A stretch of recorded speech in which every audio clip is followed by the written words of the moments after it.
Welcome to the Outer Realm with MicheleDerocher and Amelia Pisano. Airing live on the United Public Radio Network, 105.3 FM in New Orleans.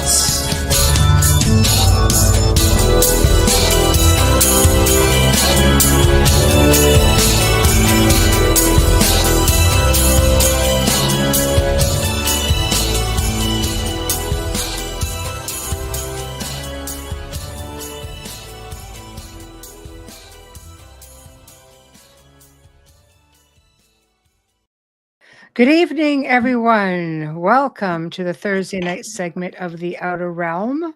Happy Thanksgiving to all of our American friends and family and colleagues. It's a great night. You guys are all having, I think, nice, turkey dinner and such. Gobble, gobble. We're not, but here we are. I wouldn't be eating turkey if it was Thanksgiving anyways. That's true. Kind of a roast beef thing. Yeah. I know. I posted a thing today on Instagram and it was a turkey that said moo. Oh, that's funny. That would be mine. Yeah. Yeah, pretty much, Anyway, we are broadcasting live here on the United Public Radio Network and UFO Paranormal Radio Network, 105.3 FM from the Gulf Coast, 107.7 FM from beautiful New Orleans. We are fully sponsored by the amazing folks over at Folgers Coffee who have been a part of our journey for the last few years. So thank you, Folgers. We couldn't do it without you, nor would we want to. We're just one big happy family. There we go. So also big thank you to Justin Snicker, a.k.a. Dr. Snick, the Sonic Surgeon, for the contribution of his time, his music, and his voice for the intro you just heard. He's an award-winning composer of Halloween, horror, sci-fi, and dark wave electronic music, which can be found on all of your favorite music streaming platforms. Also, big thank you to Steve McGinnis, the artist behind the banners and logos here at the show. Check him out on Facebook and Instagram. Also specializes in the horror genre, but does phenomenal commission pieces. So tonight, we're going to have some fun. Honestly, I thought I had this huge list. I got on there today. I went, I texted her like, so what's going on? Ooh, we covered everything last my time. list, and I went through it. And we had another open mic at the beginning of the month. So anyway, I snoozed on that, but I spent literally the entire afternoon.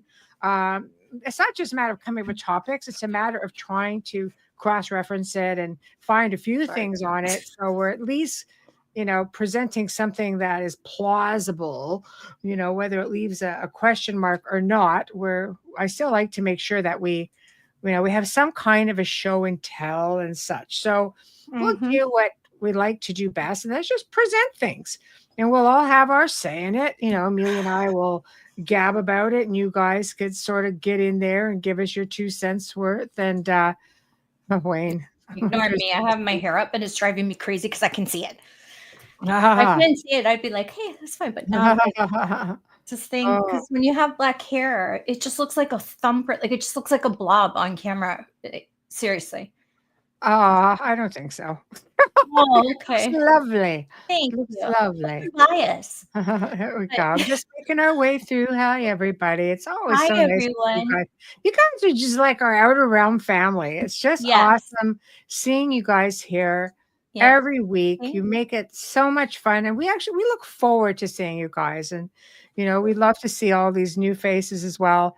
And I just want to be clear, we're also on Rumble and we're also on X.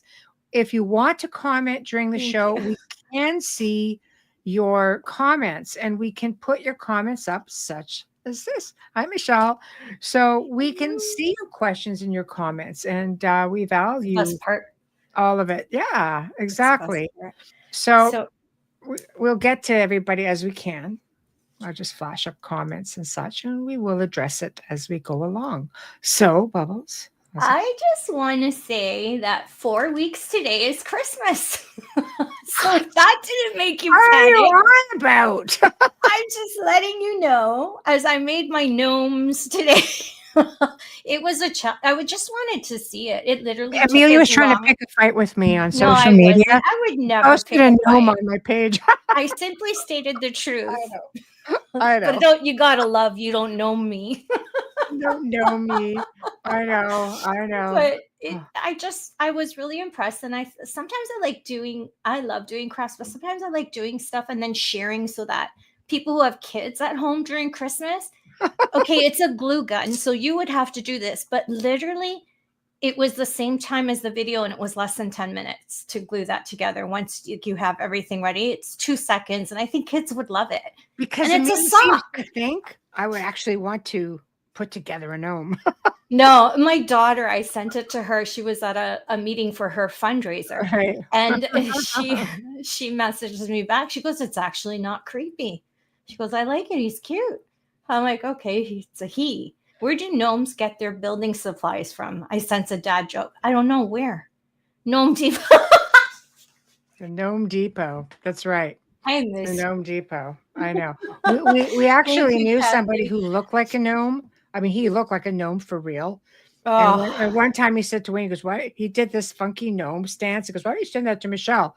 And Wayne goes, why don't you send that to Michelle? Yeah, no kidding. See how long you live to tell about it. Are right? you crazy? I didn't put it on your page. I just tagged you and said know. You wouldn't want this. But I put it up. I know. He was really I'm cute. a good sport. Yeah, you are. You are. But I thought he was kind of cute. Like he didn't have those like Seven Dwarf kind of outfits. Hey, I found that video. Thank you, Heidi.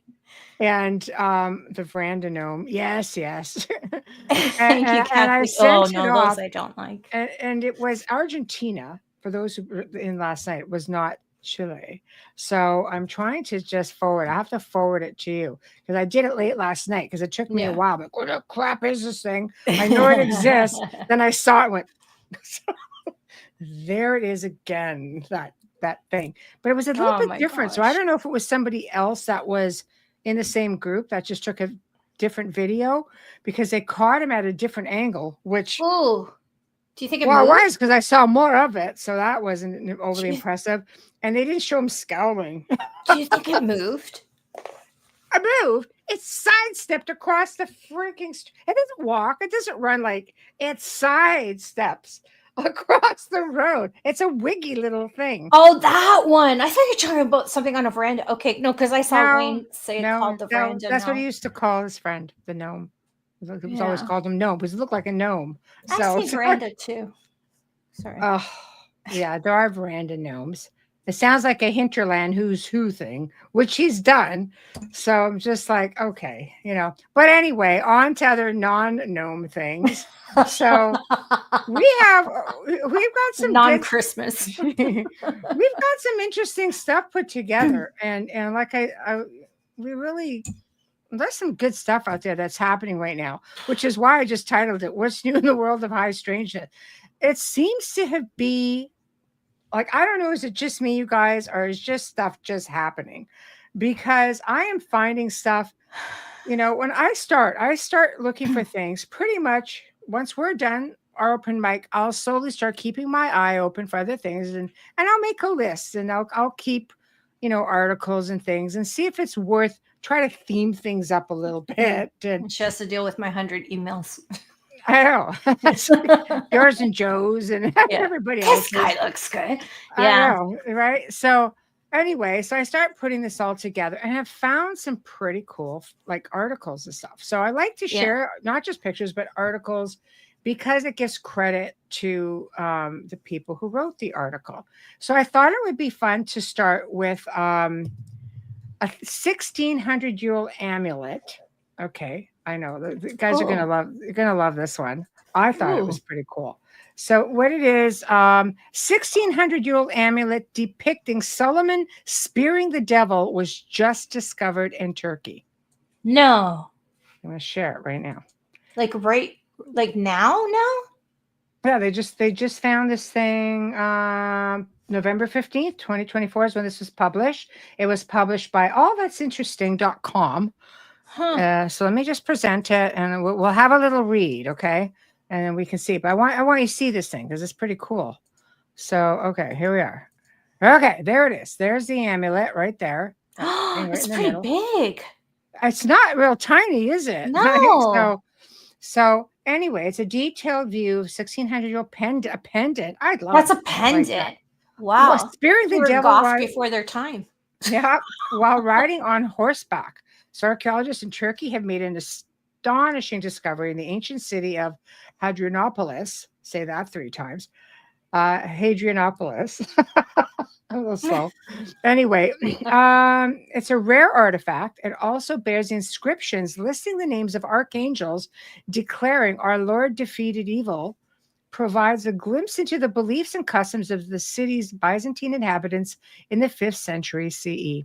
So it was a thriving center of cultural exchange from 3500 BCE through the early Byzantine period.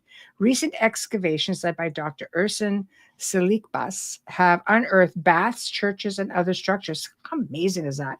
But the discovery of the pendant was highlighted in the city's role as both a religious hub and military stronghold. So we can go on and on and on about it, but getting back to this thing, isn't it amazing? Like it's just I wear it. Me too. I know. I know. I wear it.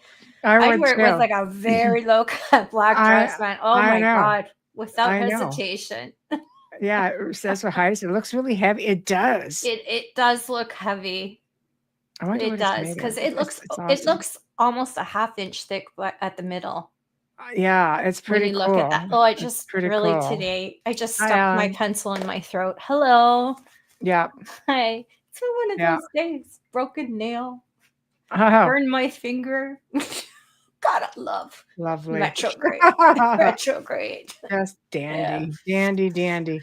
Okay, one second. Kind of looking for other stuff. Keep talking. Speaking of relics and amulets and things, traveling with someone, our friend Hamilton White traveled with a 2,000-year-old piece and took it to a pub with them and photographed and posted it. I'm like, buddy, you're gonna get mugged. He would for sure. It's funny. He's hilarious. I miss him. I haven't talked to him in forever. Okay, I'm just pulling up pictures while we're all yattering. Okay, here's one that you'll probably like or not like, Amelia. I chose this one for you. I know we've talked about it. I know we've talked about it. Okay. Wait for it, people. Here it comes. Wait for it. Getting me back for the gnome. Wait for it. Jesus Ouija board. Oh, for the love of God, and no pun intended. Yes. I got that in my Instagram messenger as well, and I was laughing because I couldn't tell if it was Jesus or like some kind of like it's a thing. Dalai Lama or Buddha or something. From the distance, I'm like, yeah, there's an angel one as well. It seems to be like the rage, with Ouija boards coming back and such. And I have to, like to ask myself or ask all of you guys, what's the fascination and why? Like we've had some pretty like the ghost research book for toddlers who can't write yet. Like remember we did that one time on one of the shows.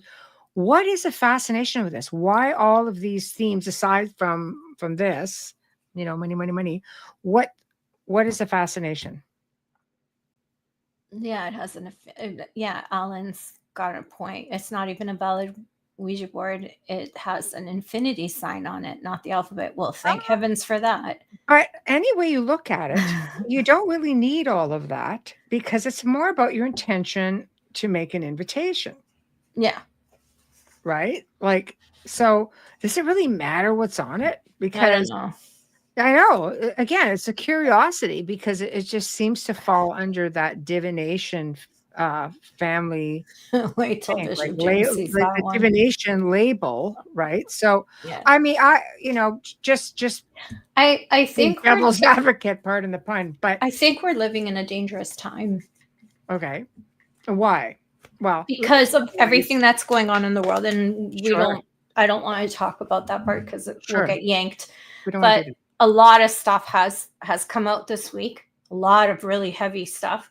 Mm-hmm. And I think we're living in a dangerous time. I think people are very vulnerable, and I don't think it'd be children picking that up. I think it would be adults and trying to reach out to anything for some solace, like some peace, a sign of light. And I think I should stop saying I think. I believe that with any type of communication, not just this Ouija board, it just makes it more enticing and easily accessible to someone.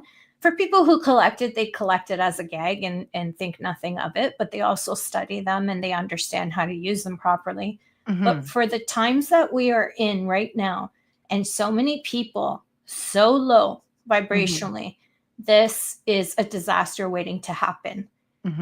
And I feel like it's a play on the light workers that are trying to, I feel like there's something evil behind it. Money is evil in some ways, and not evil in the sense like, oh, don't do that. Some people are a lot more evil than other things that can be out there. You know? Absolutely, but this makes it accessible to anyone rather than someone in our field who could do this, you know, because you don't need that Ouija board to communicate. You can simply just speak. I think people use it because they want to be able to understand the response, and you're never going to get anything good out of something like that. Yeah, I don't know. Divination. In fact, you guys should all tune in to Spirit Switchboard tomorrow at 6 p.m. because her whole show is going to be on divination. So check that out. I think people are very fascinated. I think spirit communication goes back to Victorian times. At least I've done shows where it goes back to the time of oracles. It goes back thousands of Especially years. after the really. war. Yeah. But again, thousands of years. It really, there's so much out there. But for the most part, since the Victorian era sort of brought back a lot of it in a more modern time, and nothing was off limits. You know, they really got into it, and that's a whole other show. I've done shows on that as well with the Victorians and such, right? You know how I feel about Ouija boards in the hands of people. I just say, if you're going to do it, research everything about it, and maybe make sure you're not alone, and maybe, you know, do it with someone who has experience doing it. And I mean experience, not 10 years they've been playing with this thing, but someone who knows how to properly open and close any form of communication. I'm surprised that the Vatican hasn't ripped these off yet, but or said something. But he's pretty easy, chill going. Right. Kaysen has an interesting question. Yeah. Hi, Kaysen. Have you guys heard about the green stone? It's an ancient stone used by a Victorian era lady for occult practices. Do we know which green stone, or that's is what it I just was called that? say. Because because emeralds were probably one of the most mystical sort of stones that we use. Happens to be my birthstone, just saying. But but they were really big. But there are different sorts of green crystals, and you know, emeralds come from the Caribbean. Green tourmaline is a big one, not just black. We know green tourmaline is beautiful. Yeah, but emerald comes from. There's a lot of emeralds in I think it's Saint Martin. They're known for it, for mining emeralds, and that already has like a little bit of, you know, spirituality to it because it's the Caribbean. Yeah, I wonder about that too. Right. But yeah, I could understand why they seem so, so, you know, different and leery of them and think they're magical, because they would have been few and far in between unless you traveled. Right. Okay. Well, I wonder how early the monarchy had emeralds on their crowns. That's something I got to look up now. Yeah, there's a lot to it. There's significance behind all stones. So it's just a matter of what does it mean personally for them. There's a lot of stuff we will never be made privy to because they don't tell us everything. A lot of information has been suppressed. Need to know basis, and apparently the common folk just don't need to know. So anyway. So with that being said, let's get into the next one. I don't know that I have a picture for this, but we should do the Tudors one night. That might be fun. Yeah. So the Vatican hypothetical. Okay, there we go. Yeah. Meonia stone. Excellent. Oh, gotta look that one up. Yeah, I'll just highlight it. I am as well, Wayne.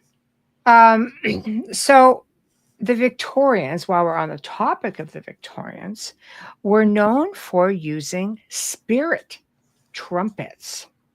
So you may ask, what is said spirit trumpet? Well, some spirit trumpets, I'm just trying to bring up some photos of some Victorian ones that were actually used. So bear with me a few minutes here. Which one of the arcs carries a trumpet? Gabriel. There you go. Horns of Gabriel. So it was a device that they used in seances and spiritual circles, primarily during the Victorian spiritualist era, to amplify the voices of, I guess, communicating with the living. So I'm just going to pull up this thing here. One second. Oh. Hold on. I know, right? See where they get that from. And when you look at the first, what was it called? A gramophone? Yeah, similar. Yeah. Yeah, I could see why. Yeah.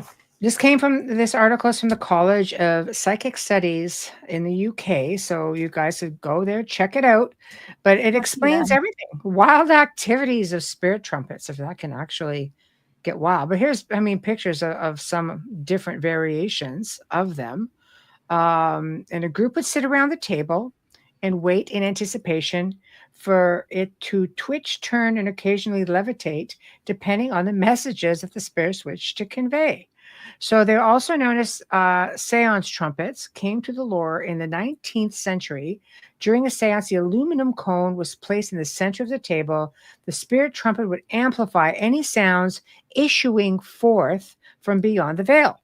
Noises range from familiar raps and knocks to voices, whispers, whistle, dogs barking, and rushing wind or waves. And of course, it was a funky time, too, because there were a lot of charlatans back then. So, Harry Houdini spent a good part of his life trying to debunk spiritualism, spent a lot of time in Lilydale. There's a lot of stuff in the Lilydale Museum of him trying to do that. So whether he was able to or not, he debunked a few of them, that's for sure. So occasionally a spirit would speak through the medium who would bring the spirit trumpet to their mouth in order to amplify the message. Sometimes the spirit trumpet would levitate, can you imagine, and float around the room, hovering beside the person for whom the message was intended, as well as sounds and spoken messages. Spirit trumpets are also capable of gifting and report materialized from another realm. Oh my, how bizarre. Right? Like, I mean, to hear the message more, you think it's just like a symbolism or?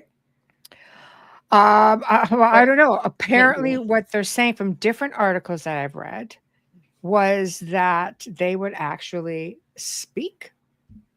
Like they would speak, the sounds would be amplified through that. It kind of reminds you of the old, how kids would just have, tin cans with it, right? The vibration, the vibration. Yeah, I tend to wonder, I tend to wonder how crazy. It's different, isn't it? It is different for sure. Yeah, it's really crazy. Yeah, it's definitely something else. I love that. I wonder if something magical is embedded in that. Well, again, is it about intention, sort of thing, right? Like, I don't know. There's so much. There's so much to it all. It sounds so Merlin-ish. It could, yeah. Merlin. There are many different Merlins. People think, oh, there's one Merlin. No, there's many Merlins. I know, it's crazy, but it really was. Oh my gosh, speaking of dragons. Joe Rogan believes in dragons, just saying. Joe Rogan. No, he got upset because a popular TV show, a popular for the wrong reasons TV show, said, can you believe this is the kind of guy that's giving out advice? He believes in dragons. I'm like, well, it's not far-fetched if a pterodactyl's in the frickin' air, lady. Like, I don't think it's far-fetched to believe there were dragons at one point. Maybe not as large, maybe it's not as fantasy, like because of the fantasy of it. Maybe they were smaller, maybe little geckos, who knows? But we don't know. you look at all these different cultures throughout the world that had all common ground and a common belief and common depiction of what these things look like. They Yeah. varied culture to culture, but the ideas were still there. Again, I did a whole show on dragons, and Yes. there's a whole lot of stuff out there, and I'm sure I only scratched the surface of it when I researched it because I couldn't believe the things that I found.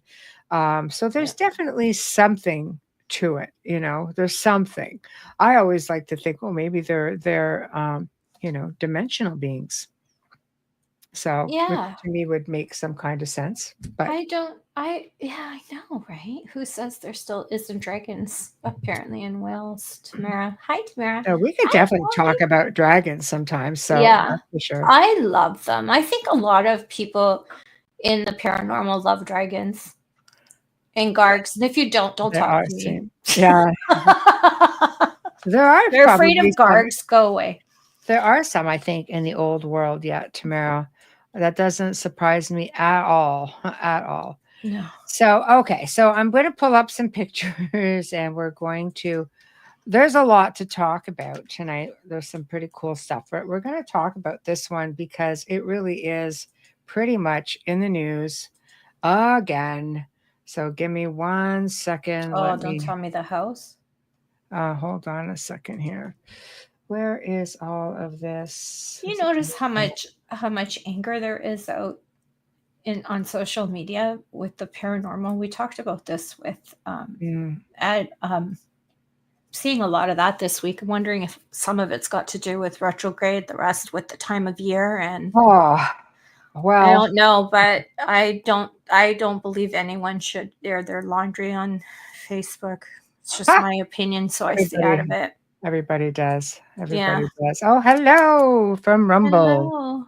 Hello. Nice. So it's Hi, the green Richard. hair, the little green It nice. is. Yeah, I yeah. opened an account. I followed us. Good. Yes. I think we're up to the price of a frappuccino. Oh, Finally. people have these. Oh God. You take it. You take it. You deserve it. Oh my God. Okay, 1 second. Cancel this one. I'm gonna put up. Okay, so here's what's going on with the Conjuring House. So apparently, the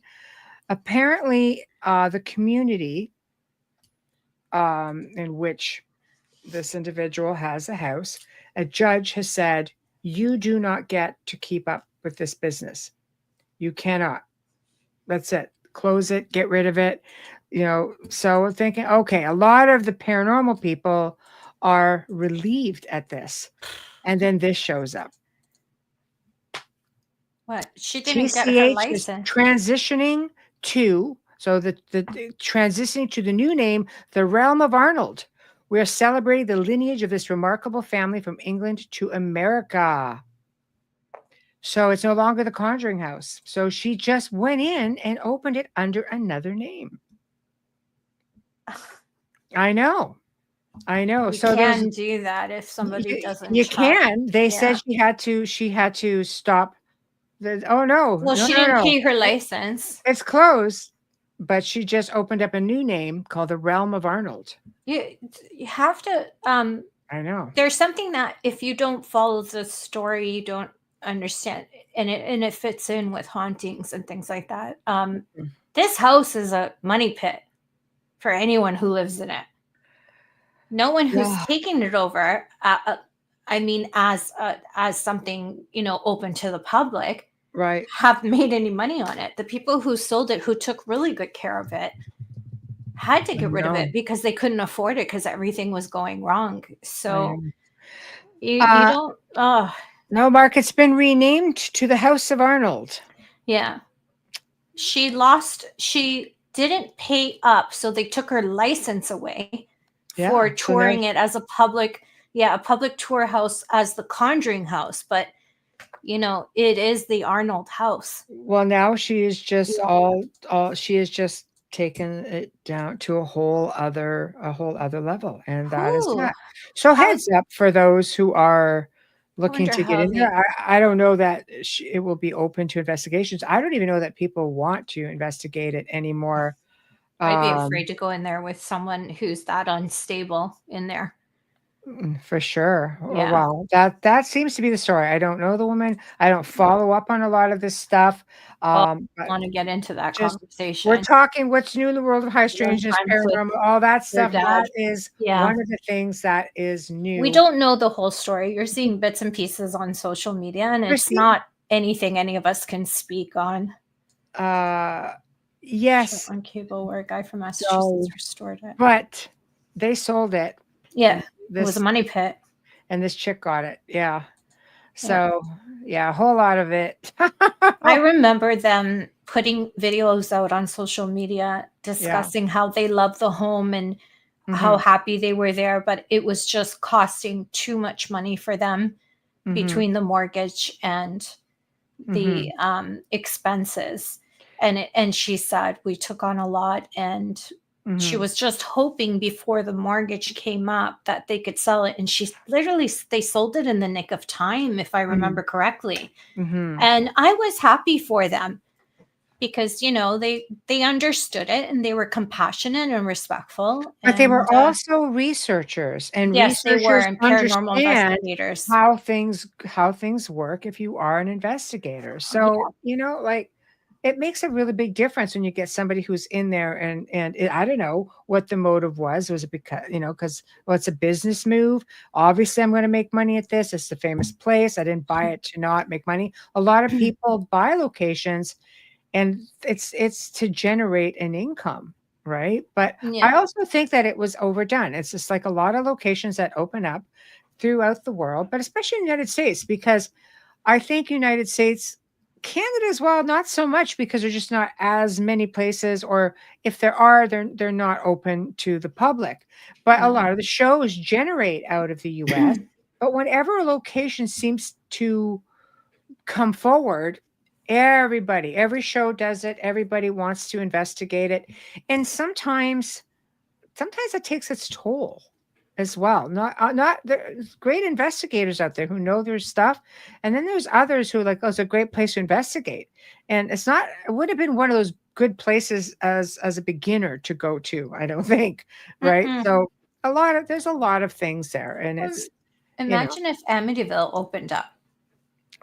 They probably have some kind of bylaw that states they can't do it because of the fact that it is on a residential road. Like, you have houses everywhere there, where the Conjuring house, the Harrisville house, it's just by itself, right? Yes, it's further out and it's different. Where Amityville's right there. Yeah, but, exactly. They probably put out a bylaw that they can't do anything public with it. And I imagine if anyone tried, they probably were discouraged and turned down. Yeah, but that would be, my gosh, that would be crazy. Lizzie Borden house too, but it's on a busy main street, so it's different. Yeah, it's crazy. Didn't they stop as well? Did it what? Didn't Lizzie Borden stop as well? I don't know a lot about it. I haven't been per se, but I don't know if it stopped. I don't know what the new owners did with it. I think they stopped doing tours. I don't know. I'm going to ask my niece, because she was just there, if she got in or not. But I thought they were stopping the tours, because when I was there, it was at that point that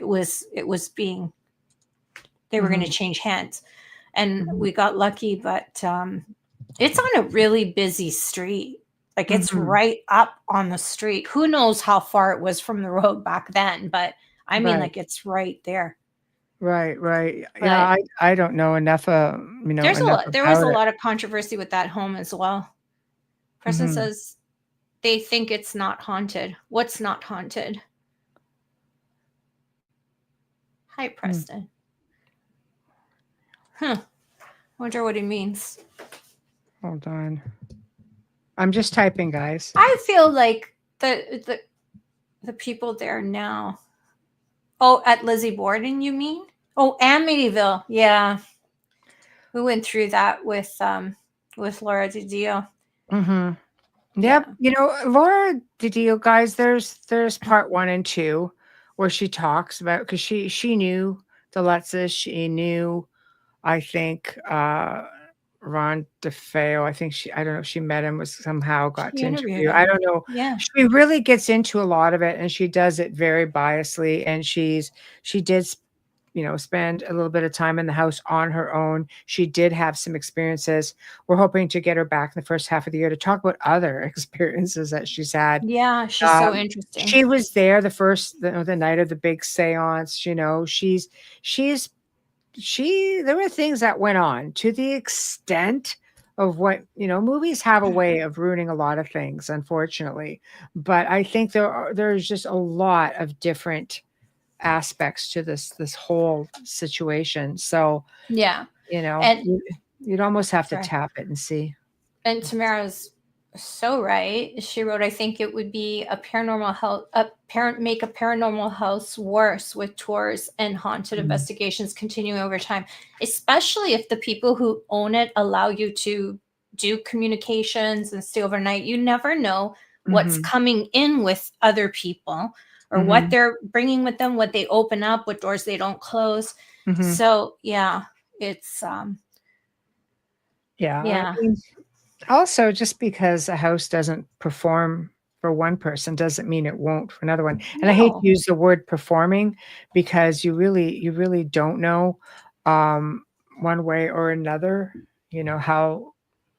how they react. But I know there's a right way to do things. There's a wrong way to do things.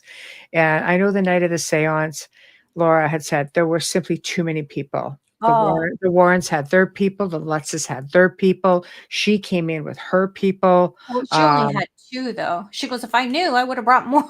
Well, at that point, you cannot have that many people in one space. As an investigator, you cannot and expect to get incredible things happening. No. It's ridiculous. Every time you hear a sound, how do you know you just heard a spirit sound? You don't know. And Because you've got 20 people in the house. You don't know. And It's you shouldn't be wearing perfume. You shouldn't be wearing loud, noisy shoes. No. There's so many rules to how you move in a home that is that old as well, because you have to know the creaks and sounds of what it normally does before you start saying it's haunted. And I mean, I believe it is, and I believe that you can make any home haunted if you open a door. I mean, that's how these places became haunted. Something traumatic happened there and kept happening. It leaves an imprint. I'm sorry. I mean, I'm going to give you an example. If somebody passes away, if somebody dies, it leaves, when your spirit leaves the body, it leaves an incredible imprint in that time and space. It really does. It's powerful beings. People don't realize how powerful our energy is. We're energy beings. We're just kind of having this human experience, but we're energy beings. It will leave an imprint. I have read, different accounts where when someone has died, my favorite was a story that was talked about from a person in the small town. And one day, at the exact same time they found out that this elderly lady passed away, there was almost like a freaking sonic boom sound that went off in the town. And when that happened, there was a witness, I think, with the woman when she passed, and it happened at the same time. Coincidence? Possibly. But I have read accounts of this happening. That's incredible transference of energy, if that is the case. It's pretty crazy, but I mean, hello. Hi. So who knows? But anyway, on to other things. So here's a fun one. This is one that I had researched and found a long time ago. And again, it came up again. And I have to assume it's because of, all of this, the UAP stuff that's coming up and all of the, yes, it's in the news right now, right? Yeah. In the UAP news right now. So this man here is named Maurizio Cavallo, and these are photographs that he had taken of alleged aliens and he's an Italian journalist, okay? And he claimed that he had captured aliens several times on camera. He described that they looked like us, but their facial features are somewhat different from ours. So obviously, if you look at these are some of his photographs, apparently. Right. So obviously, you can just imagine he got a lot of criticism, but he claims that these aliens with human faces could be this guy thought they could be photoshopped, and absolutely they could definitely be, right, for sure. But this guy's story has been floating around for a long time. So it's easy for us now in an age of technology to say they're photoshopped. I think when something hits the internet, for sure. If you are looking at a guy, I don't know what era this was. This is something that I tried to find that actually. Can I make just a Go. comment, Yeah. observation? Yeah. On the picture of the 4, the lower left corner, Mhm. the eyes are similar of a psychopath or sociopaths. When you Ooh. have the white underneath or over, Yeah. and sometimes Mm. it's both, it's usually sociopathic. Oh, there we go. Because So it happens to us as we get older. But if you have Mhm. a lot of white showing under your eyes or above your eyes, it's Mhm. automatically red Mhm. that way. That's why I said it doesn't look. I mean, these could be anybody, and if they are, it's really sad because you can't really, You don't know, right? because I mean, the one in the top right could There's a be book someone that's from Nigeria, or they've written a book about him, and yeah. essentially it talks about. I'll just give you a little bit of um, a little something about it here. So disinformation. National security agencies around the world have been vigorously suppressing this story for over 50 years. Human-looking ETs are visiting, living among us, some with a message of individual empowerment, global peace, social upliftment. The book takes you through different Italian contactees, astonishing an Italian, I'm guessing the author, journey where he experienced a truth that transformed his personal world. So we get a little bit further in because it's a pretty long interest. We get into other people. The book takes you through Italian contact, astonishing journey. A similar experience lies on the road ahead for those willing to experience contact with human-looking visitors from other worlds. Michael Salla, exopolitics. We know a lot of people know about Dr. Michael Salla. Political implications of the extraterrestrial presence. Hold on. He said their intention, says this, Mauricio, is to raise the vibration of all humanity. So these are a lot of these messages. There have been other people within the field who have sort of come to his rescue. So they're basically saying, I'm just trying to see if they're saying what planet that they came from, because I know they do mention it. Painter, sculptor, musician. He met inhabitants of a planet in a third galaxy, distant from Earth about 150,000 light years away. So if it's in here, it's in this really long thing, so I'm not going to find it offhand. But it is interesting. There are things in this world that it's very easy to say it's it's a fake, because I don't know, maybe sometimes it's hard to get our heads around it. But I'm not validating this one way or another. I'm not a professional in that respect. I'm not a photo or No, we're photographer just or a having a photo analyst, conversation, or just a yeah, discussion. I don't know enough about it. But there are researchers within the field who seem to think that this is information that has been deliberately, kept from us. So I don't know. I think they look more like us than we are even aware. But Mhm. it's not to say it's not possible. I mean, Yeah, it's Preston really says they're awful how Photoshop. Yeah, it's sad if that's the case, but the one in the bottom right corner was very pretty, and it could be anybody on the Mhm. street. Could be. Yeah. Yeah. Absolutely, I'd research absolutely. him and do a background check, police background check on him. Italians are notorious for stuff like this. So not Wow, the background check, I mean the BS, but yeah. uh, But let's look at, for instance, somebody going to the extent of doing something like that. Should we just look at it and just be annoyed, or should we look at it and maybe reflect on it and say, how would we feel if we came face to face with different beings from, other planets, or a lot of them have been within our own planet for how long? They've been here long before us, right? yeah, when you put But it that way, it's not as scary. yeah, Yeah. well, it is interesting nonetheless. I dig it, I do. But I mean, I would be okay with it. It took me a long time to say I would be okay with that. You know, even the mantis, which, apparently we've got like on Oh, one of my recordings, it's like, wait a minute, what? oh my Uh, gosh. so it takes some getting used to, but it can happen. So okay, so these next pictures I'm going to show. This is hot off the press, apparently. And I do have the video, but I don't know that I will play the video. I think if I can find it on my X, I will play the video. But give me 1 second, because there Goodness. are pictures here, and I snagged them off of. I did snag them off of X. So bear with me. I'm just trying to bring up these various pictures because there's a bunch of them. That is so funny that you mentioned the horn. It was on one of the episodes of Supernatural in my background. Okay, 1 second. Okay.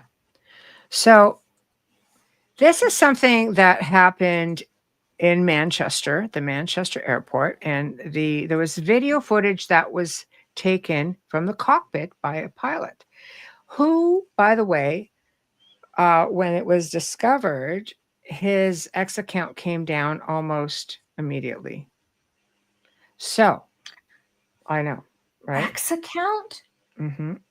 It was on X, and it came down pretty quick. I'm surprised he took it down. I'm trying to see here if we've got global links. Hold on, Elon Musk. Wow. Wow, I'm really surprised. Okay. I do have the video up. Okay. So essentially, is it a drone or is it a sphere?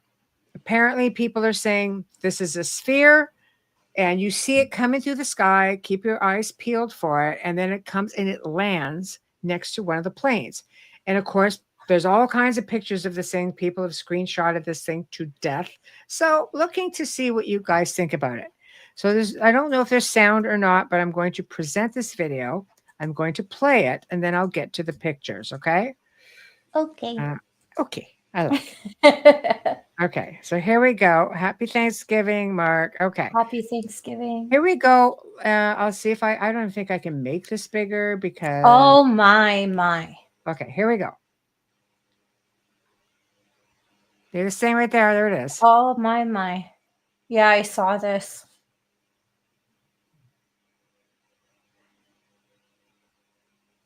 You know where this is? It's still Manchester. on TikTok. People have shared. No, I'm saying it's still on TikTok. When I close my account, the guy apparently has, the captain who took this, his account has been taken down. So this is essentially, people have shared it, thankfully, because the video exists. Yes. So there it is. And then I'll get to some close-up pictures. Yeah, it's phenomenal. Yeah. Okay. So there's that. All right. So let me just get rid of this for a second. And I'll start putting up some pictures.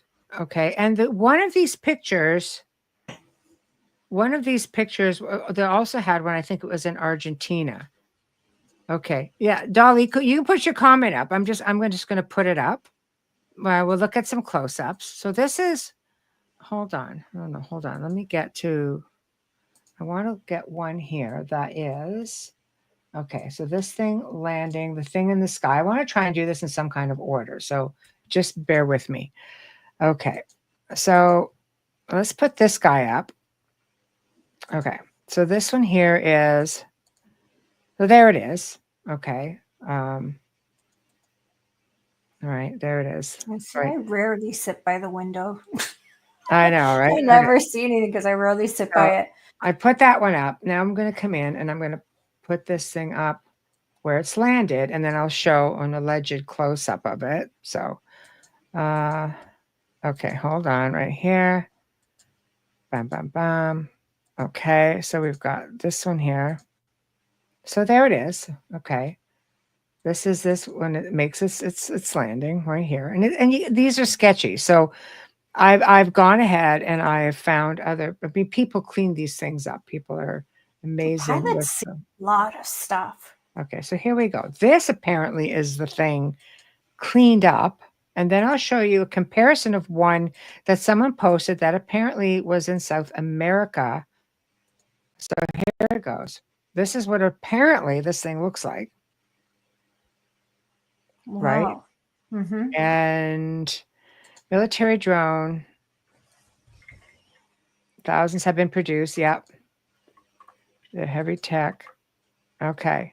Yes. Manchester just lately, though, also have been going through a lot of crazy stuff. So, Well, their country here's is a mess, so I could see why they'd want to come and help.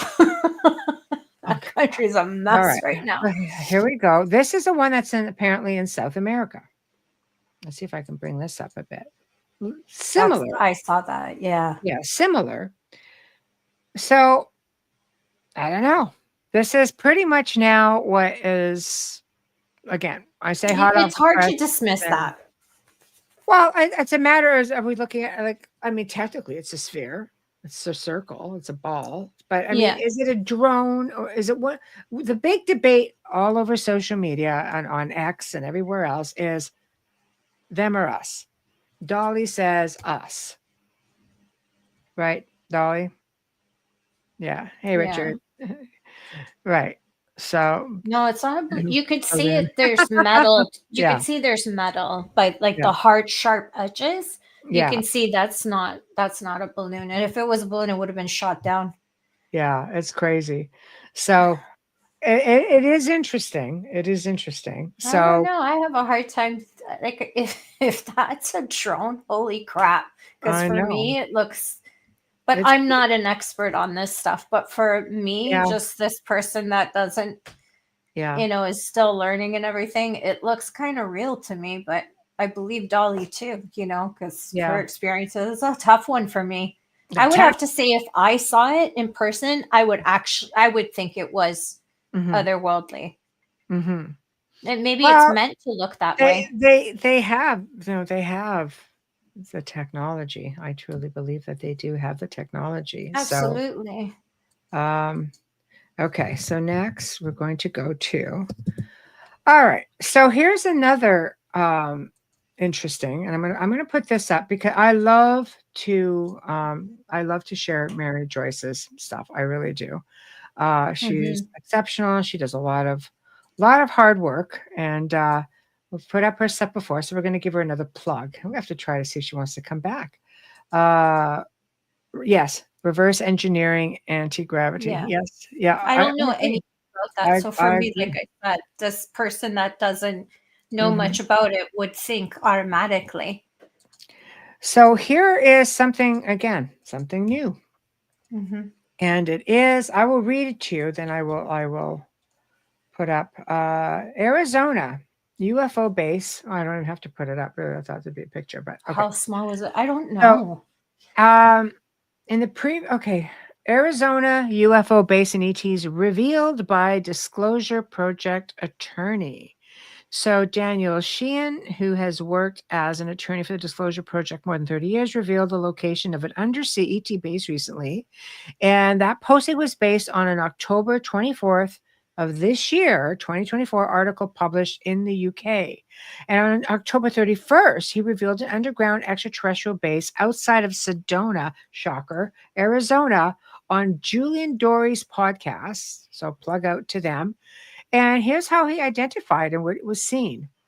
He identified that location in the ET scene there. So another UFO base, Sedona, Arizona, there's a place called Secret Mountain Wilderness. That's just a total desolate area. There's a base there where the crafts are. There's a number of bases high in the mountains in remote areas of the planet, which, yes, without a doubt. And they're here now, and they're extraordinarily distressed. You can tell about the state of human affairs right now. The U.S. military personnel all around that place that are Apache helicopters and others are disposed, and they accompany the coming goings of big triangles that fly in and out of there, which, as Jolly mentioned before, too, those are ours. So as for the ETs, there are witnesses that were interviewed that say there were tall whites or tall grays there, along with what they call the mantis people, huge 7-foot tall, extraordinary, skinny, thin kind of bode over people. They remind people of the praying mantises. Whenever they're seen, they seem to be in charge. They're constantly giving telepathic commands of where and how they deploy. So the statement was found within a 3.5-hour conversation on this specific podcast. So there's a whole lot of other stuff coming up. So big shout out to Ships Over Cashiers, Mary Joyce. We love her. She's got some great articles on there. Check her out if you guys haven't yet. But again, we'll try to see if she'll come back on, because she talks about all kinds of stuff, not just this stuff. Yeah. We'll do one another one of her articles I that I love her thought was name. very interesting. Yeah. So Dolly says that Danny is totally misinformed, false flag stuff, which we also have to be really careful of with this whole Project Bluebeam thing that's coming up and seems to be a thing. We're going to be seeing more and more. But interesting on that, mostly owned by the feds. So also very interesting. So and it explains it because it's such a spiritual and power center. So it's not far-fetched, but no. But they also talk about one that was just found underwater off the coast of Florida, which a lot of people suspected were already there. In fact, I think we did a show on Gray Zone about that early days, with a lot of witness accounts and so on and so forth. So definitely interesting. Definitely interesting. wow. Okay, so are we ready to have a little bit of fun with this one? Always. Okay. I had to post this. It came up last minute and I went and found the article just because we have a lot of Elon Musk fans out there, and love him or hate him, he's interesting and he keeps it interesting. And this one here has definitely got my attention. Remind me to say something about Wayne and Elon Musk after this. Yep. Elon Musk claims he's a 3,000-year-old time-traveling alien who is trying to return to his home planet. So let me just pull up the article, which says, again, hence the title. So he basically is no stranger to making headlines. Absolutely not. This is on birdsadvice.com. So you guys could find it, birdsadvice.com. And the outlandish assertion has left many people wondering whether he was joking, making a veiled philosophical point, or simply adding fuel to his enigmatic public persona, or maybe all of the above. He's definitely an interesting guy who definitely leaves a lot of people scratching their heads going, come on. Yeah, really? he's For you real? have to know when he's tongue in cheek because he does that often. Exactly. But anyway, so he's ignited a wave of reactions, of course, as he always does, across social media. From disbelief to humor, his statement taps into the intersection of modern mythology and celebrity influence, reminding us of his unique ability to keep the world guessing. I thought it would be fun to share. It's crazy timing because you put this up because he posted twice this week regarding something that's when this came out, he posted, they got it wrong.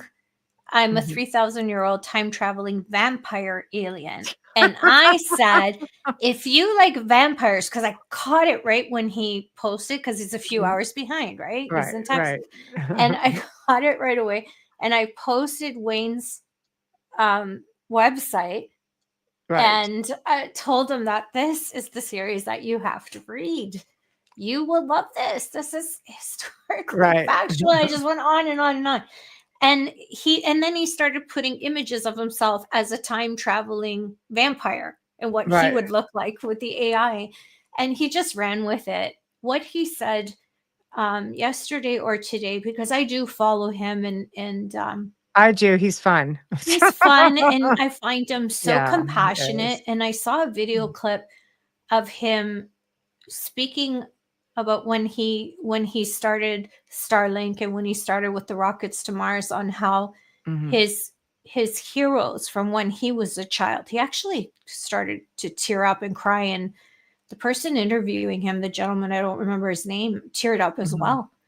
He said, that must have hurt you to see your heroes from childhood. And they're probably the reason why you got into this. And he said it was very difficult. Like he couldn't talk, he couldn't breathe. My heart for him. Um, hate him or love him, he's got so much compassion and he is about humanity. He said, we need to look at interplanetary living, like otherworldly, to keep the universe oneness. And I was like, I've never heard him talk like this before. Right. So it was very interesting because he's been very political because of elections and everything lately. So when this came out, it gave me like that pause that, you know, he's never explained it this way. He is brilliant. Yes, Alan. Yes. Yeah. Yes. Elon Musk is brilliant, and I love his honesty. And we've all been asking him to buy Canada. I mean, he does have a Canadian citizenship, but well, it's interesting stuff about Elon as well, because his grandfather, and again, I'm not prepared for this, so I don't have it all in front of me. Let me see if I can bring it up. His mother's a very beautiful woman. You could see why she was a model, but she's also very knowledgeable and very well spoken. I've seen her interviewed, and it was interesting to hear Elon Musk's mom, May Musk, speak, because you think this grand giant, how could he have a mother, right? Because he knows all, he is all and everything. And he's done a lot for a lot of people. He stepped up to the plate when he didn't even have to. So I think you have to give him some credit and respect for that. Okay, so here's the thing with Elon Musk that has surfaced, because you know he's got Canadian descent as well, and there was a thing called Technocracy Incorporated, which was a political movement. I'm just reading this online, guys, so don't quote me on it. Right, I'm just here to share some fun stuff. That's it. Anyway, in fact, politicians or members of political parties were not allowed to join. So it was founded in New York City in 1933. This is his grandfather, Elon Musk's grandfather, by the way. Okay. As an educational and research organization promoting a radical reconstructing of political, social, and economic life in Canada and the United States, with science as its central operating principle. There would be no countries called Canada or the US, just a giant continental landmass called Technate, a techno-utopia run by engineers and other experts within their fields. Everyone would be, wait for it, well housed and fed. All material needs would be taken care of, whether you had a job or not. Sounds interesting. So why would Elon Musk talks about it? You know, it sounds pretty cool. But when another, term is made mention, and I'm not going to say it. I don't feel like being flagged here because I'm opening my big mouth. But there's other sort of things coming to be about the same idea. You don't really not going to need anything and blah blah blah. But people are kind of like, what?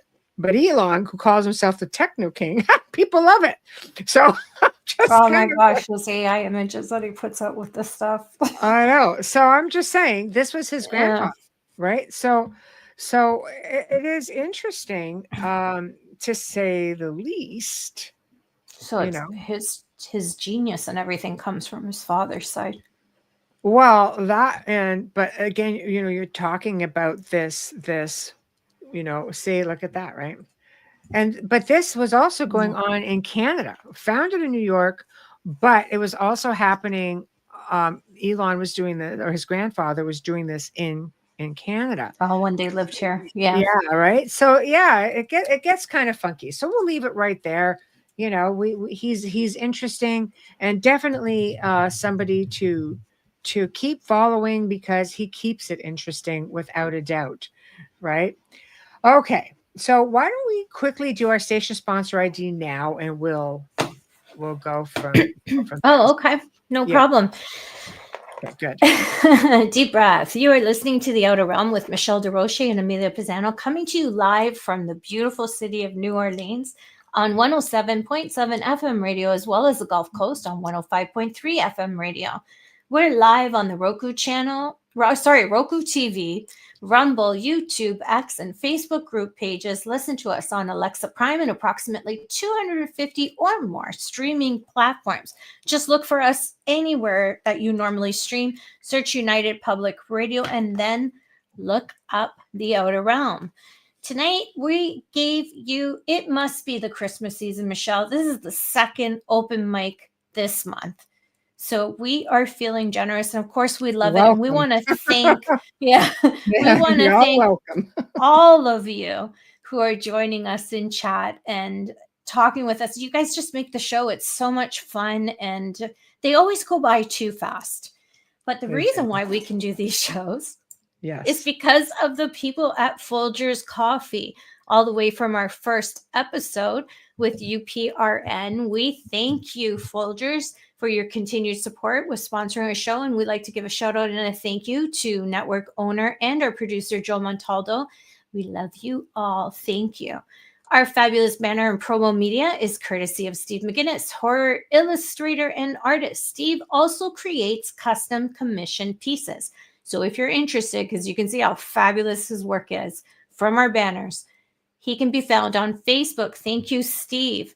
Our intro and outro is courtesy of Dr. Snick, the sonic surgeon, aka Justin Snicker, award-winning composer, vocalist, and musician. You can find his music on Amazon and Bandcamp. Stream on any platform. Find Dr. Snick on Facebook and Instagram. Thank you, Justin.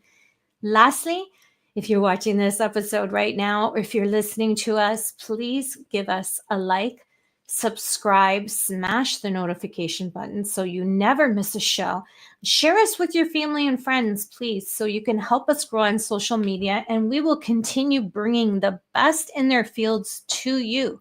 So if you're listening, watching, it doesn't matter. Share the episode, hit like. We really appreciate it. Thank you. Thank you. We appreciate you guys. Yeah. Open mic is just as much about all of you as it is about us and the topics that we share. It's just a lot of it's a lot of fun. Open mic is just fun stuff. Share information of what's out there, and let's all give an opinion, and let's all sort of go there. Maybe we'll learn something along the way. Maybe we'll debunk something along the way, or maybe we'll just sit here scratching our heads going, well, that's a thing. But whatever the case is, we're all in it together.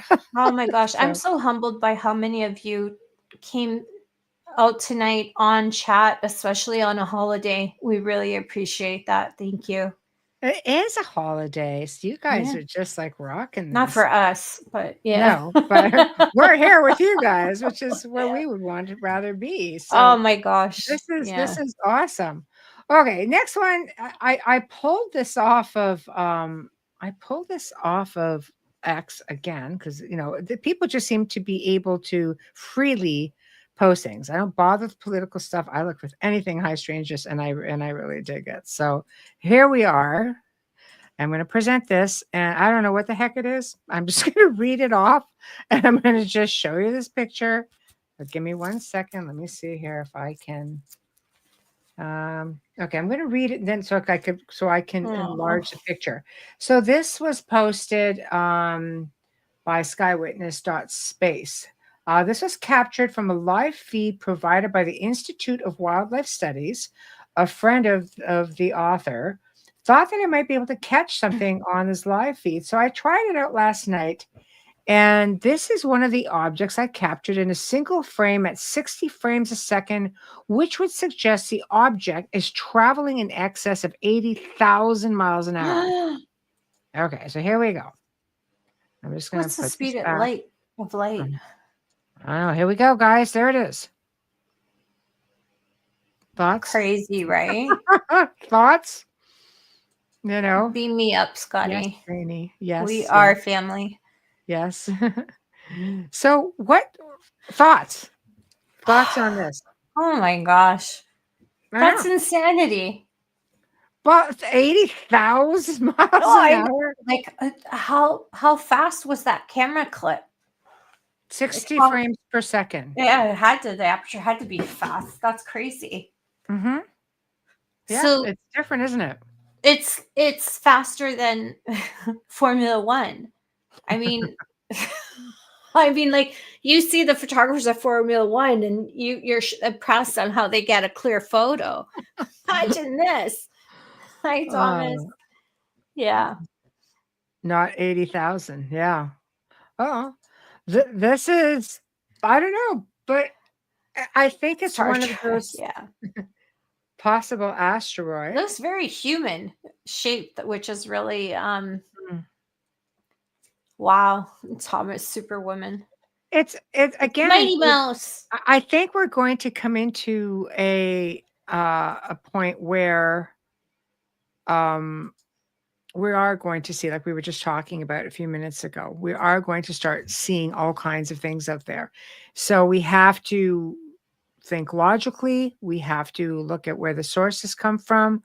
We have to follow through, cross-reference, and that's all you can do. Take it with a grain of salt for now, because you're going to see all kinds of things, and it doesn't mean everything doesn't mean it's something. A lot of pareidolia out there too. So just just be wise. But it was pretty cool. So I thought we would share that up. So hold on and make sure we got that one going. All right. So next we've got, okay. So here, this one is interesting. Vatican tunnel to Jerusalem. Oh now, gosh, yeah. There's people all over the place that are fact checking this. They are saying, no, it's not a thing. It's a because big it's story a right now. 1,500-mile tunnel, apparently, from the Vatican to Jerusalem. And apparently it's filled with gold and underwater and stuff. It's not really being specific, to be honest. Well, it would have to. I know at one time there's a lot of people who've said that we were not divided. It was more of a solid mass, which would explain how they could travel a lot easier. But it would have to be underwater now. Well, unless it's on another dimension and cruise ships are flying through it.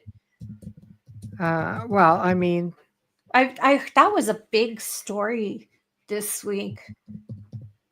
I'm just trying to see if I can bring something else up. Yeah, here. It was a big story because they're talking about tunnels everywhere.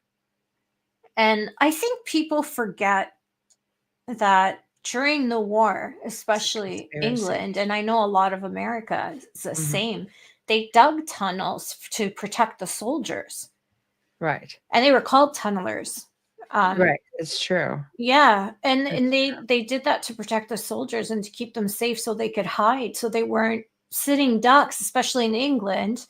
They weren't sitting ducks in a field in a what do they call them? The pit.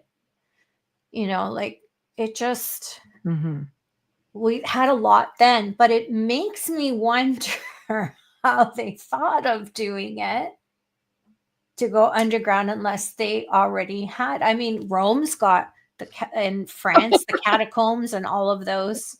I don't know. Glow. The glow. Maybe it's just my little dark charm. Oh my gosh. I don't know. No, I clearly didn't see it because I'm sitting here scrolling for the next article. You have a light beam coming from the top. I do. No. Ever since they did the roof, the lighting. So I keep saying to Wayne, we just got to do something with that. Yeah, it's not distracting though. It is to me. Oh, for you maybe, yeah. No, I just. Okay, so I'm gonna let me know when you're done. I'll post this up. No, go ahead. Okay, I'm just saying, like, there's tunnels everywhere, so it's not impossible. Yeah, it probably is brightening up, guys, because I've got an article in front of me, and it's got white. It's white. I'll show you. There, see? This guy. Now I'm really white. But this is from mythdetector.com. Conspiracy theory is all it is. But it came out April of this year. And it talks about a video showing a tunnel loaded with gold bars, and how it was all being sent to the USA. I read in another article. So without getting into all of it, you guys can read it so we don't flag ourselves for again. But this apparently is where it goes. Right all around, all the way down. That's a really big to Jordan. It had to be connected at one point, because how the hell, unless you're using aliens? Well, it's interesting anyway. But of course, the term conspiracy theory was what? That was invented by what? getting tired of that certain term. 3-letter organization back in Yeah, the I'm tired of 70s. that. Yeah. So, a lot of times these things turn out to be true, but they don't always turn out to be true. So take it with a grain of salt. Yeah. However, it is interesting. So Google Maps determined that the distance from this location right there, you guys, Vatican City, Jerusalem, is greater than 2,400 kilometers, as mentioned in the post. So we're definitely not doing it in 1,500. So you know, We just we had a guest who talked about how the masses were joined. I can't remember if it was Michael Carter, mhm.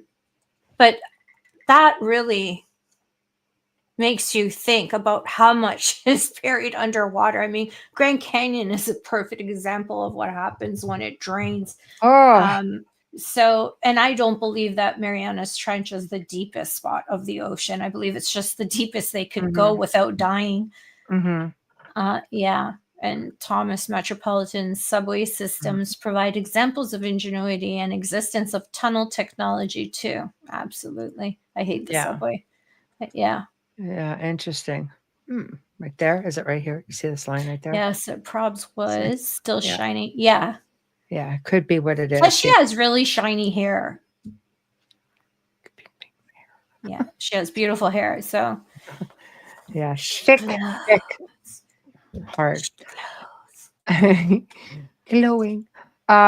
So anyway, that is that. I thought that would be interesting to share it. Now, there was also another article I read recently. I didn't pull it up. I can try to pull it up, but it would take a bit of time. Anyway, I just thought I would share that news anyway. So apparently, they found a scientist when they were doing work in Antarctica back a while. They found evidence of dinosaurs. Just saying. but there is dragons too, but they won't tell us. I know. There you go, Rogan. Giving you a shout out. I know. There we go. Just for We'll take you as a guest. So, it just goes to show what we already know is that they're also saying it's one of the oldest civilizations in the world, and it's under the ice right now. And of course, it always comes back down to we'll have to do a show just on that. But why is the technology being suppressed? Why is it not being shared? Well, my guess is ancient civilizations sometimes have really cool ancient technology, cool ancient beings or people. So I think it would be fascinating to get more information on that. I'll see if I can bring something up. 1 minute. Using my keywords. Sometimes I could do it a bit quicker.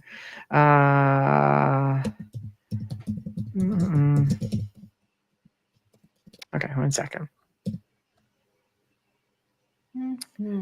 I agree with you, Richard. Yeah, dinosaurs once lived. Fossils have been found from various species out there, but apparently there was one that was a little bit. It was massive, and apparently it was just a baby. And people kind of you can imagine how big, that the parents would have been.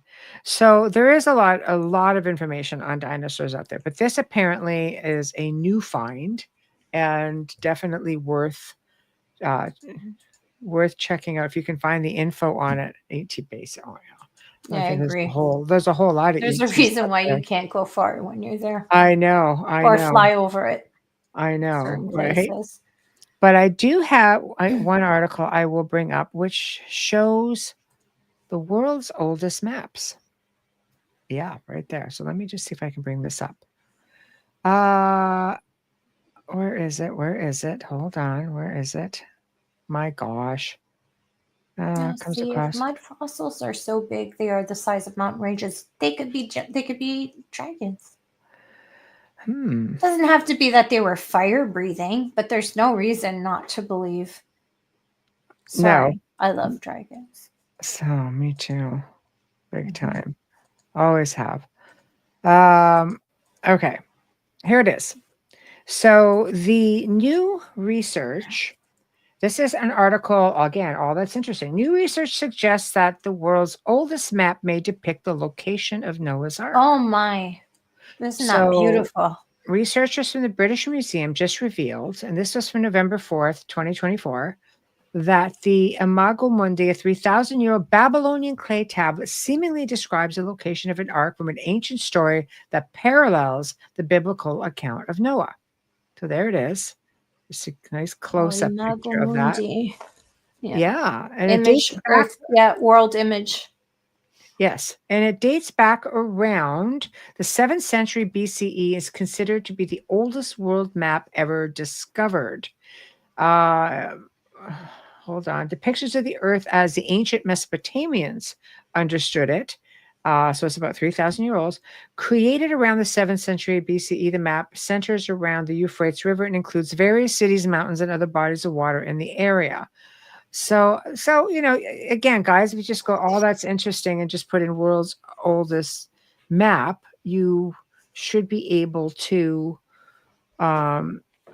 bring this up and read it all. But I think it's fascinating. The map here is surrounded by a double ring called the Bitter River. Sounds like something interesting. So the Bitter River, and where are we? Outside that river was beyond the known world of the Babylonians. Triangles carved into the map past the river seemingly represent distant mountains and unexplored realms. So again, there's fascinating stuff that's just sort of coming My God. to light. It's Yeah. so beautiful. Mm-hmm. So I think, doesn't it lead you to this essentially? We have a lot of stuff just hidden under the Earth's surface, in the oceans, in the mountains, and technology. Of course, we're so much farther ahead with technology, and I'm sure we could be further ahead. We just don't know it. But there's so much more, information that's starting to surface. And with new technology, we're finding ancient ruins.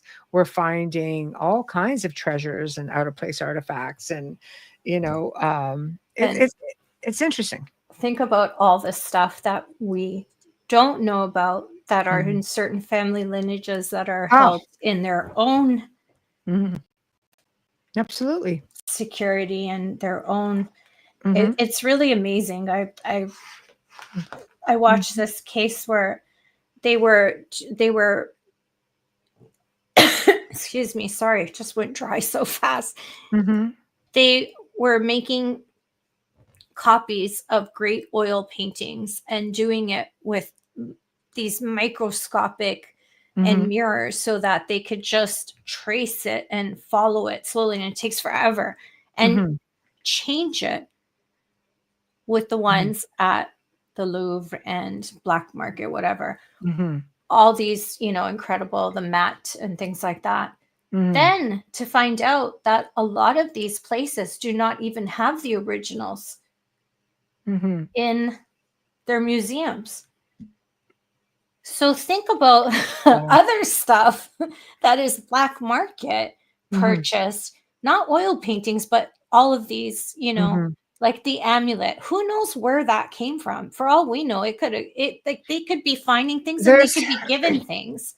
Yeah, there It's are things just, all over the world, and some of it, when you look at the Smithsonian's, who's destroyed evidence of did they giants or by did they dumping give them it into to the someone? ocean.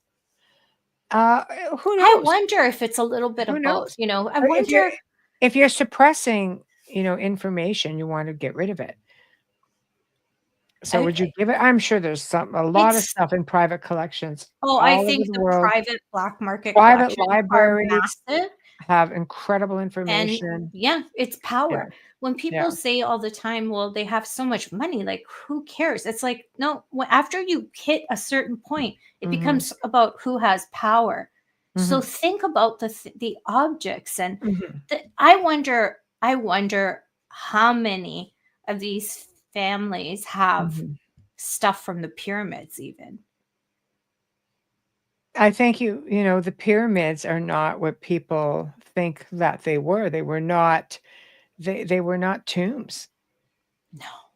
So there's their power sources, and Yes.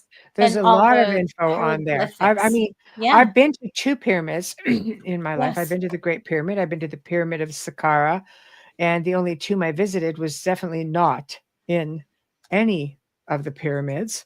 So I just think there's a lot of information that maybe we don't understand, or maybe only certain people understand. Um, so until everything comes to light, if it ever does, we're all going to be left scratching our head and wondering what's going You on. know, Here's there's oh, sorry, go ahead.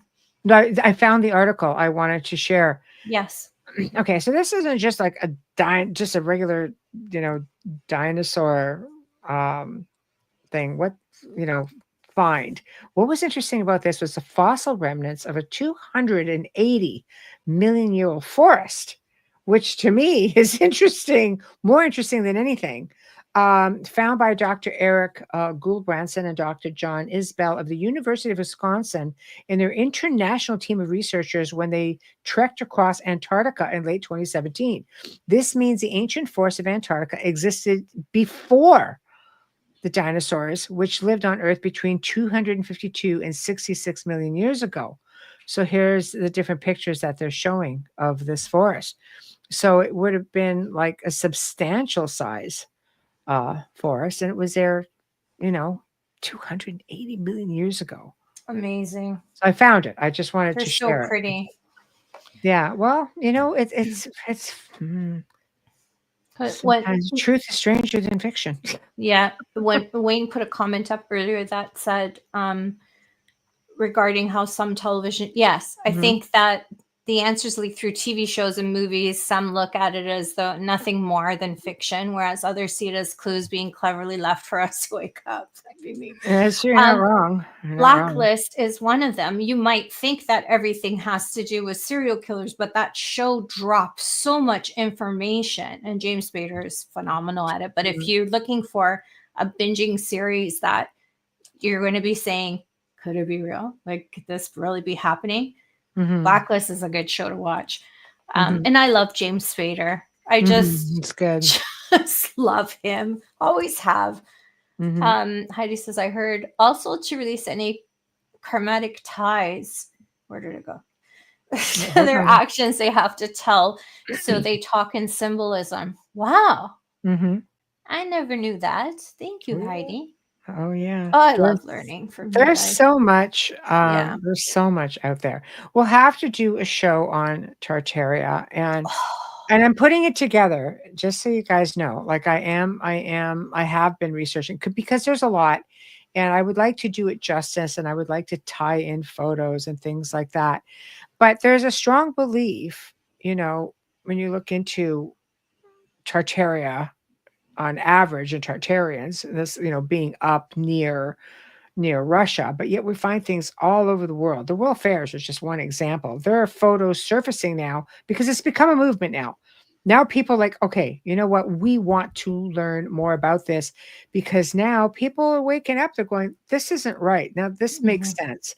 And it's believed that a lot of this was just covered up by mud floods.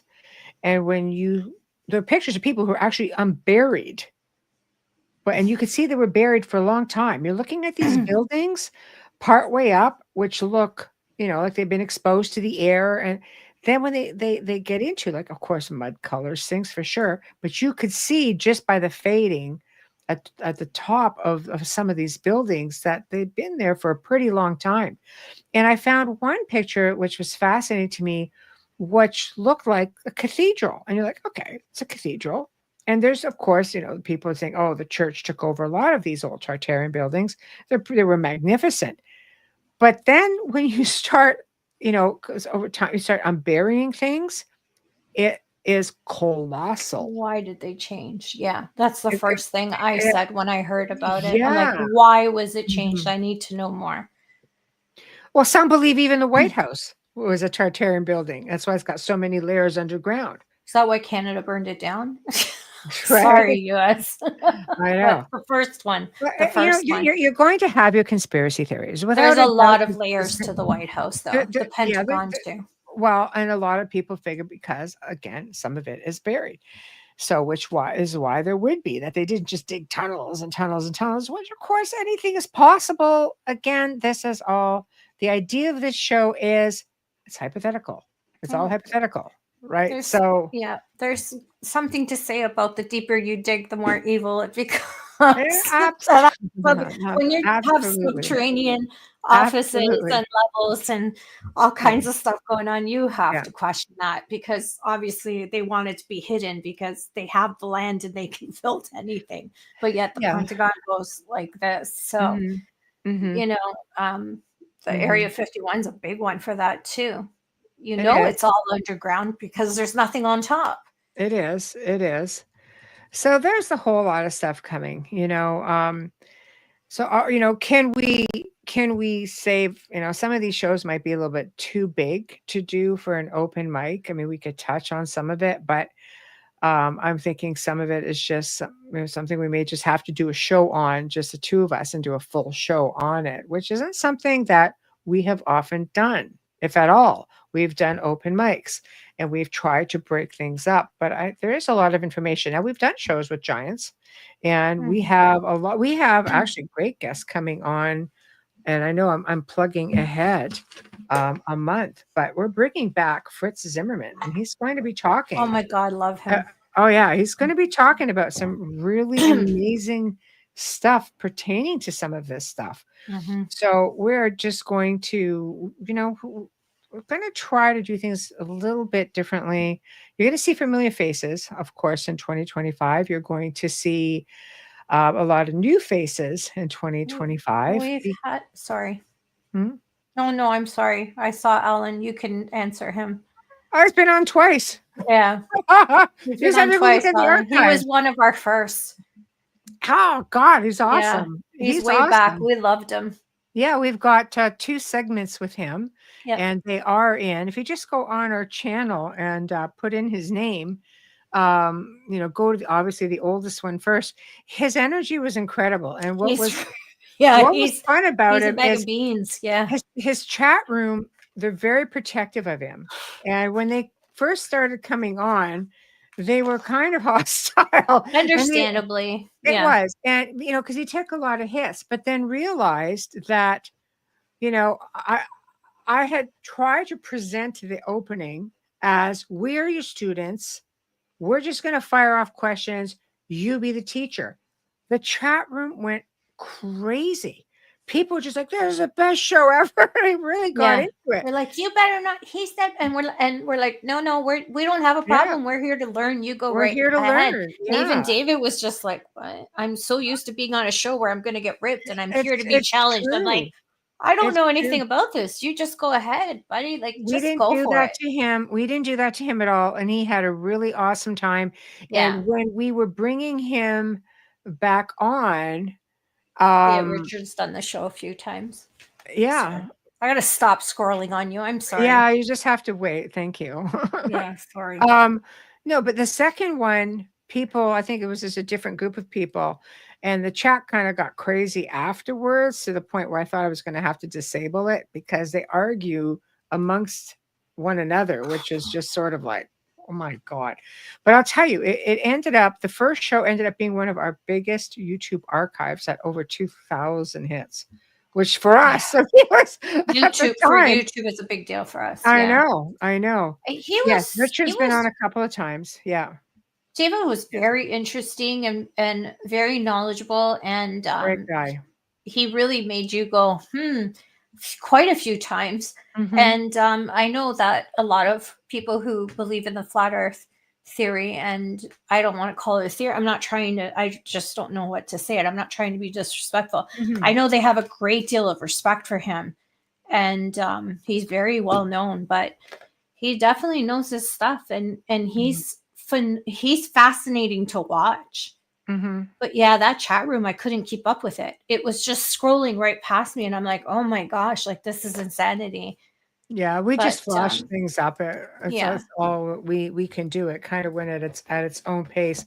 But we also know that there are other people who talk about it, and We just want to try to bring on some of the fan favorites because we do get a lot of requests for some of the people who've been on already, and we will bring some people back.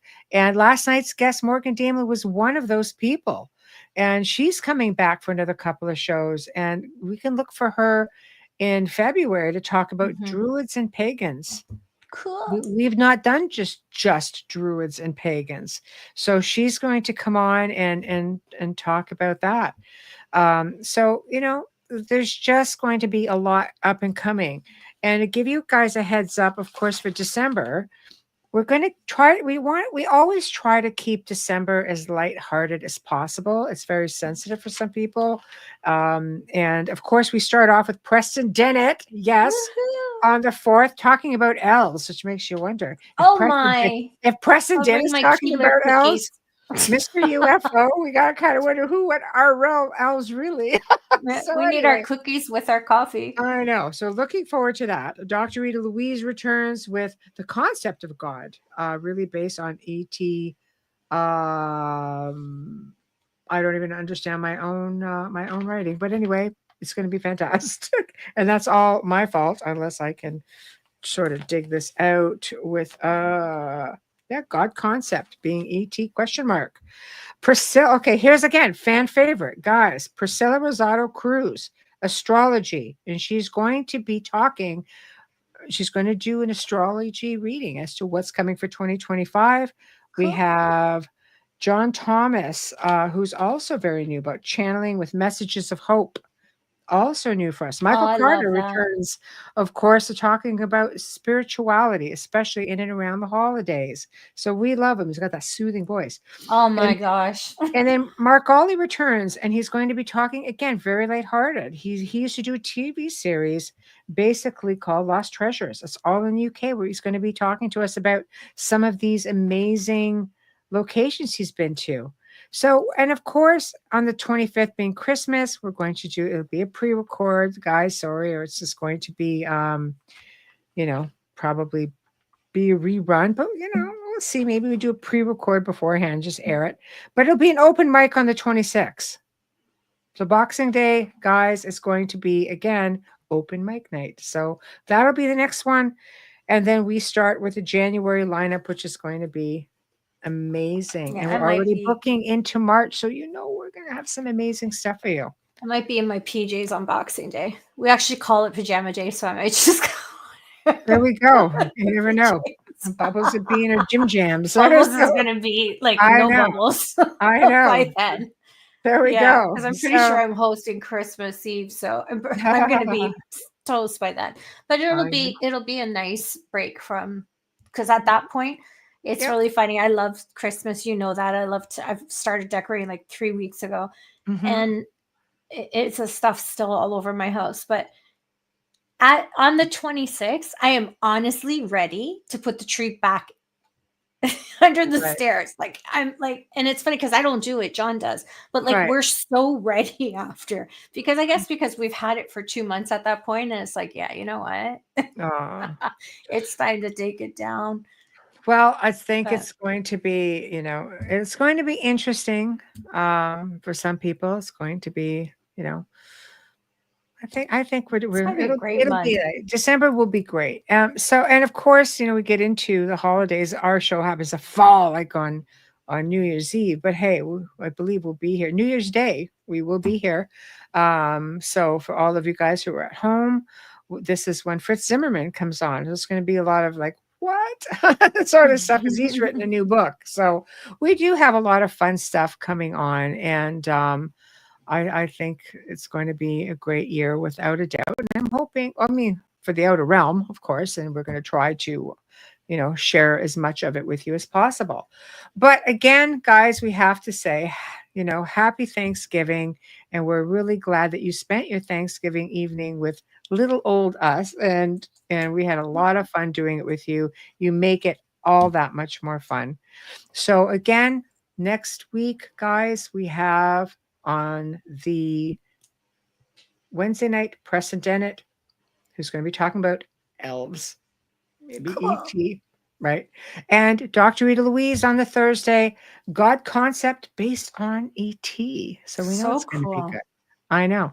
So this concludes our open mic for this evening. And thank you all for joining us tonight. We have been on, of course, United Public Radio, UFO Paranormal Radio, 105.3, 107.7 FM in New Orleans. Check out the Roku archives. Check out archives. They're all over the place. So check them out. And remember, if you want to see a specific topic or guest, contact us at the Outer Realm Contact. Let me just put that stuff up. Let me keep it easy. So contact us right here. Right here. There we go. outerrealmcontact@gmail.com. Tell us what you think. Tell us what you want to see. Tell us what you want to talk about. And put together those darn Folgers commercial. I haven't been a harpy for a while. But I'm going to start being a harpy because, yeah, we've got to get those things out. So Yeah. let's just do it. Check us out on Rumble. Check us out on X. We are pretty much everywhere. So please, please, please check us out. So until then, we shall see you next week. Have a great weekend. If you're still out there with all the Black Friday chaos, enjoy it, find fun stuff, but be safe because we want to see you all back here next week. Thank you and good night, everyone.